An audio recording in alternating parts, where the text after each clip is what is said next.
Experiences with Krishnamurti and his teachings. Harshad Parekh.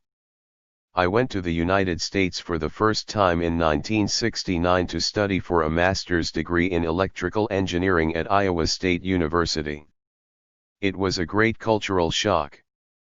I was not exposed to the Western culture at all before leaving India. The shock produced loneliness, anxiety about the future, fear of meeting Americans, and complete loss in confidence in oneself. One day in 1972, I was passing by our campus bookshop at Iowa State University. Through a glass window, I saw a book of Krishnamurti, The Flight of the Eagle, on display.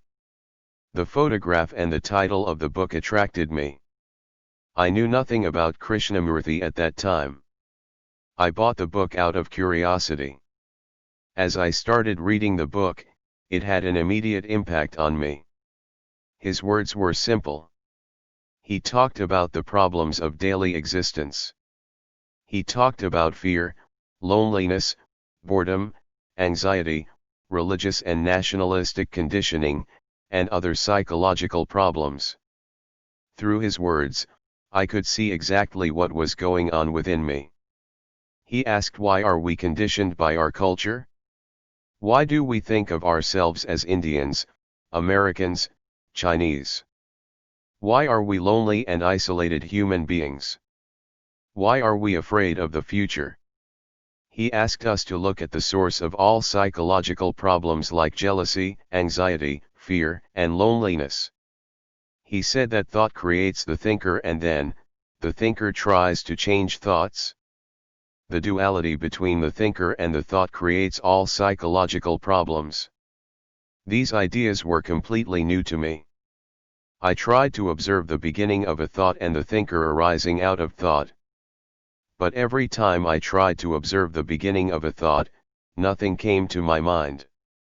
Only the silent observation existed. So I felt that Krishnamurti was absolutely correct. If there is no thought, there is no thinker, and there are no psychological problems.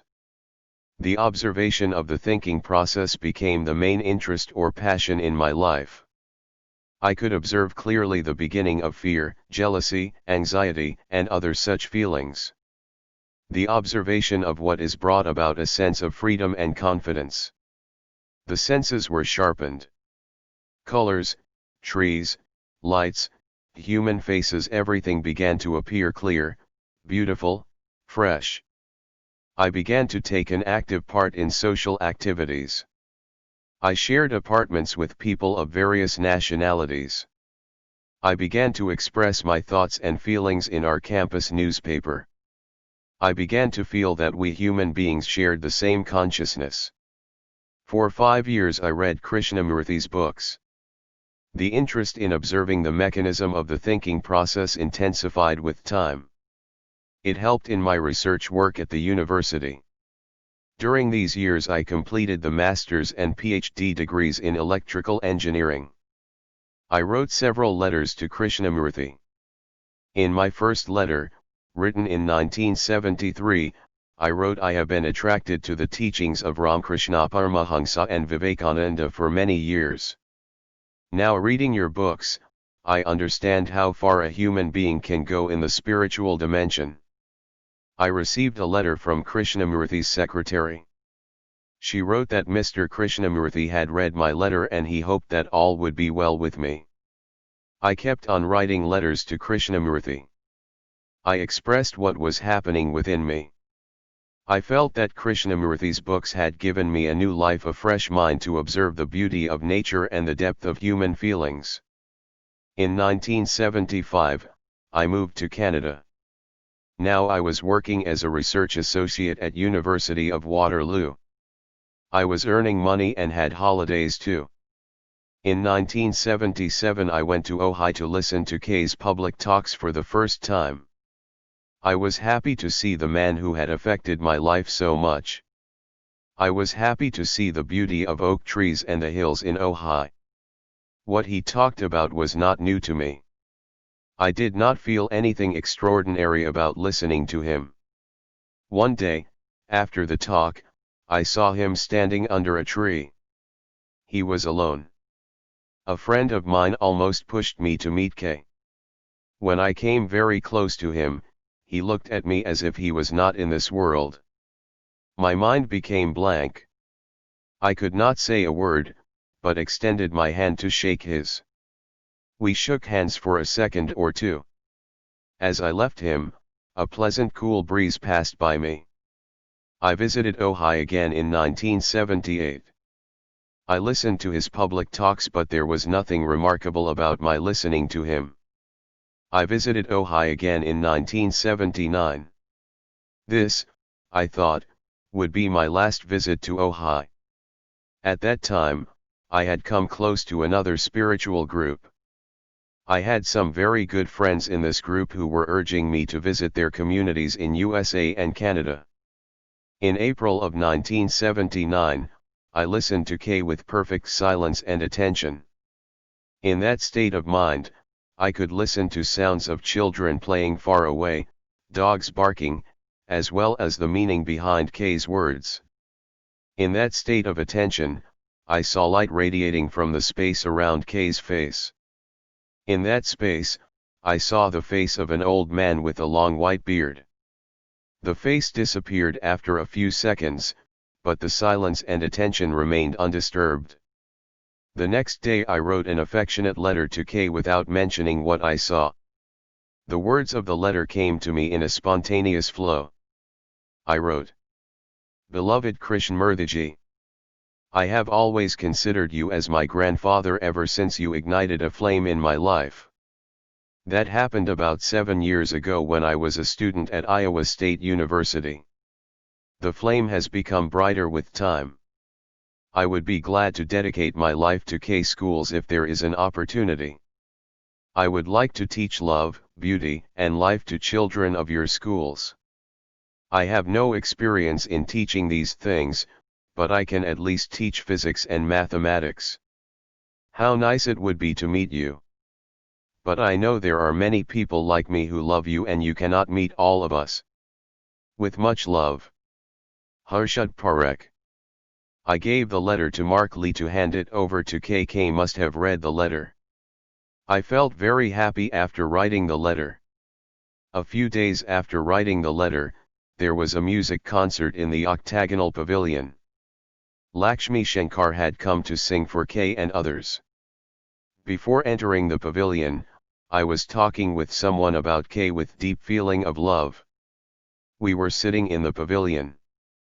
Lakshmi Shankar and her companion were on the stage.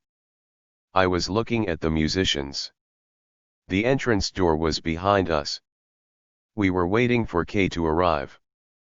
Suddenly my heart and brain started throbbing wildly and my face became warm. Then I saw K passing by me and taking his seat in front of the musicians. I closed my eyes. The throbbing went on for few minutes. I opened my eyes.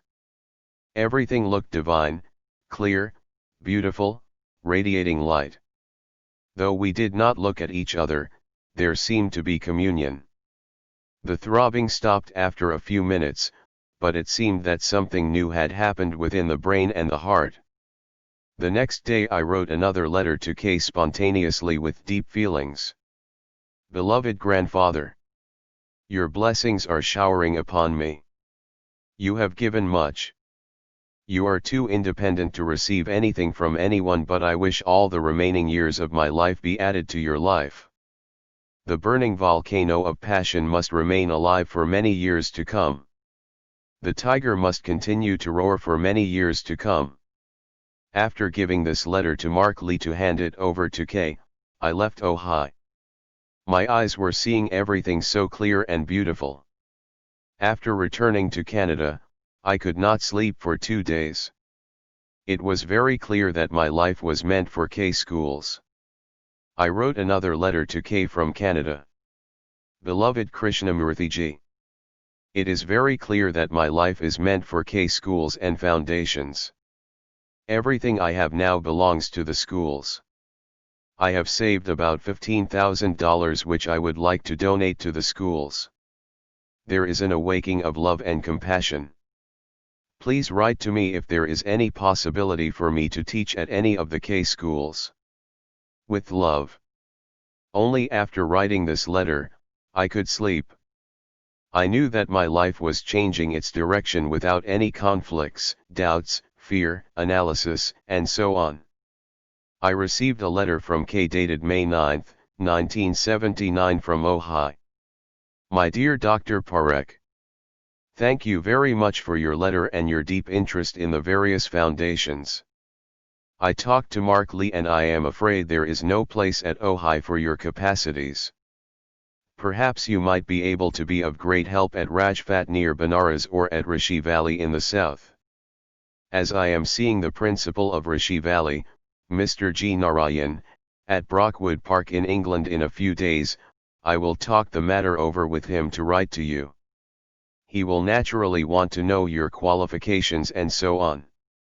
It is very good of you to have written and to be willing to give up everything to work for the foundations, and most likely it will be in India. I hope everything will be well with you. With the best wishes. Yours affectionately, J. Krishnamurti. A few days after K's letter, I received a letter from Mr. Narayan.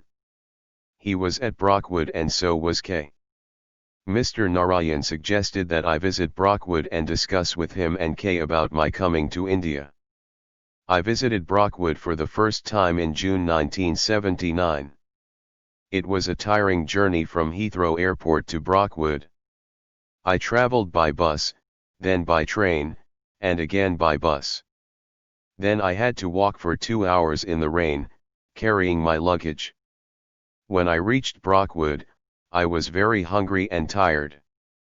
After lunch, I was feeling sleepy, but Mr. Narayan suggested that we go to the grove. The giant redwood trees in the grove looked strangely alive and beautiful. All my tiredness was gone. Then Mr. Narayan said, "Look. Who is there?" K was in the grove. Probably he was responsible for the extraordinary happiness and energy I felt in the grove. The next day I had lunch with K. I was a bit shy sitting in front of him, but I was neither nervous nor self-conscious. He asked me a few questions about my family, whether I was married or not, whether my parents approved of my joining a K school in India and giving up my job in Canada. I told him that there were no problems and I was free to do what I enjoyed most. Then he said, "Try for a year or two at Rishi Valley. It is possible that you may not like us or we may not like you."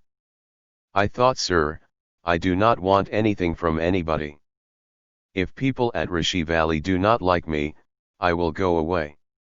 I did not say this, but I think he understood what I felt.